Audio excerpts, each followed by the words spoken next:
আপনারা যদি সকলে আমাদেরকে সমর্থন দেন তাহলে যে কোনো ষড়যন্ত্রকে আমরা ছিন্ন করে বেরিয়ে আসতে পারবো।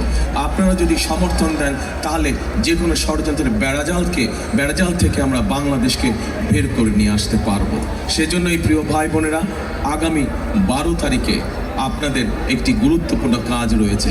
এই দেশের মানুষের গণতান্ত্রিক অধিকারকে প্রতিষ্ঠিত করার জন্য, এই দেশের মানুষের প্রত্যাশিত আগামী দিনে প্রত্যাশিত বাংলাদেশকে গড়ে তোলার জন্য আপনাদের একটি গুরুত্বপূর্ণ ভূমিকা রয়েছে। এখন আমি যদি আপনাদের কাছে জানতে চাই কি সেই ভূমিকা আপনাদের যেটি পালন করতে হবে, বলবেন কি আপনারা? যে বুঝি না কিছু বোঝা যায় না, যোগাযোগ করতে হবে। রাইট, তাহলে আসুন, এই যে আজকে আপনারা এত রাত এত কষ্ট করে এখানে দাঁড়িয়ে আছেন, এই শক্তিকে, এই যে এই ধৈর্যকে আমরা ভোটে পরিণত করি, ধানের শীষের পক্ষে ভোটে আমরা পরিণত করি।